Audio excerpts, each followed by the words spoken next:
محمد فیصل شہزاد آوان نے یہ خوبصورت تقریب کا اہتمام کیا، لنگر کا اہتمام کیا، نقصانوں نے نعتیں پڑھی، تلاوت کی گئی، بیان ہوا۔ یا الہ العالمین ہم سب کو اس پر عمل کرنے کی توفیق عطا فرما۔ یا الہ العالمین ہمیں دنیا میں زندہ رکھ، اسلام پر موت دے تو ہم سب کو ایمان پر موت دے۔ یا الہ العالمین عزیزم محمد فیصل شہزاد آوان کے والدہ محترمہ، ان کے والد محترم،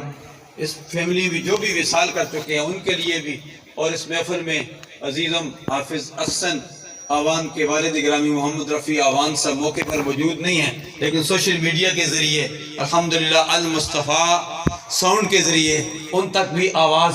پہنچ رہی ہے۔ جو موقع پر موجود ہیں ان کی حاضریں بھی مقبول و منظور فرما، جو موقع پر موجود نہیں ہیں ان کی حاضریں بھی مقبول و منظور فرما۔ جو بھی اس فیملی میں وصال کر چکے ہیں، صوبیدار غلام رزاق صاحب محفل کی زینت ہوا کرتے تھے، نظر نہیں آ رہے،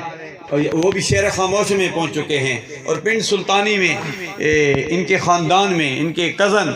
خوبصورت پھول شہید ہو گئے، ان کے لیے بھی دعا کرتے ہیں۔ شہدائے اسلام کے لیے دعا کرتے ہیں، شہدائے اسلام جو ہیں ان کے اللہ نے درجات تو بلند کر دیے ہیں، یا اللہ مزید ان کے درجات میں بلندی عطا فرما۔ یا الہ العالمین جو مانگا وہ بھی عطا فرما، جو نہیں مانگا بن مانگے عطا فرما۔ یا الہ العالمین ہمارے اندر ہر قسم کی پیدا ہونے والی غلط فہمیوں کو دور فرما کر ہمارے رشتوں کو مضبوط بنا دے، ہم سب مسلمانوں کو ایک بنا دے، نیک بنا دے، تمام بیماروں کو صحت کامل عاجلہ مستمرہ نافع عطا فرما، رحمت کی بارش مہربانیاں فرما، جو مانگا وہ بھی عطا فرما، جو نہیں مانگا بن مانگے عطا فرما۔ یا الہ العالمین عزیزم احمد شہزاد آوان خوبصورت انداز میں یہ ابتدائی شاگرد ہیں ڈاکٹر محمد یاسر آوان کے، اور یہ الحمدللہ یہ فیض ہے ادارت